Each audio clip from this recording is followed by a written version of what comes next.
Today we will discuss static storage class. इससे last lecture में हमने देखा था ग्लोबल वेरिएबल और external class.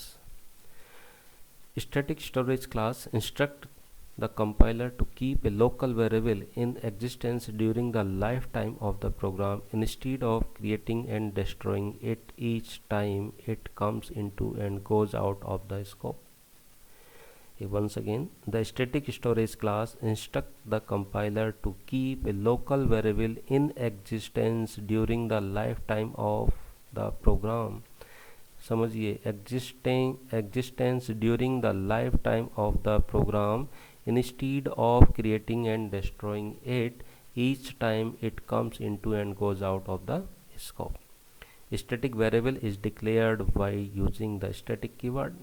For example, static integer I is an integer type variable, लेकिन ये कैसा है? स्टैटिक है।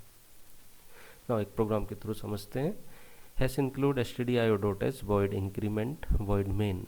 void increment एक यहाँ पर फंक्शन डिक्लेयर कर दिया गया void main से पहले। अगर कोई फंक्शन ऐसे डिक्लेयर किया जाएगा तो इस फंक्शन को भी हम क्या बोलेंगे? ये ग्लोबल फंक्शन है और इस फंक्शन को हम कहीं भी अपने प्रोग्राम में यूज कर सकते हैं। क्या बोलेंगे? ये ग्लोबल फंक्शन है। नाउ इस फंक्शन को मैंने अपने प्रोग्राम के अंदर 4 बार कॉल कर लिया है, इंक्रीमेंट इंक्रीमेंट इंक्रीमेंट।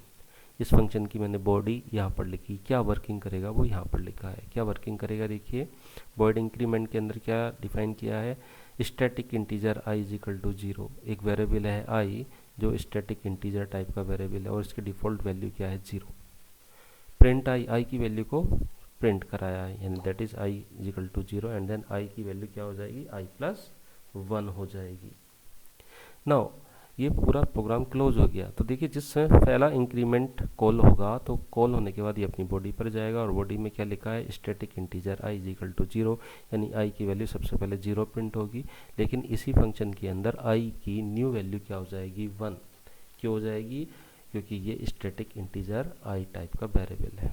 जब नेक्स्ट टाइम हम फंक्शन को कॉल करेंगे यहाँ पर तो न्यू वैल्यू क्या मिलेगी? यहाँ पर स्टैटिक इंटीजर i की i इज इक्वल टू 1, तो 1 वैल्यू प्रिंट होगी और न्यू वैल्यू क्या हो जाएगी? 2। ऐसी 2 वैल्यू फिर 3 वैल्यू प्रिंट होगी। आइए इस प्रोग्राम को रन करके देखते हैं। Copy and then our program is this. इस प्रोग्राम में मैं इसको यहाँ पे पेस्ट कर देता हूँ and then save and then run करता हूँ। Compile and then run. देखिए क्या वैल्यू आई? 0 1 2 3। अगर आप ध्यान से देख रहे हो ये लिखी 0 1 2 3। This is static variable. And last one is register storage class.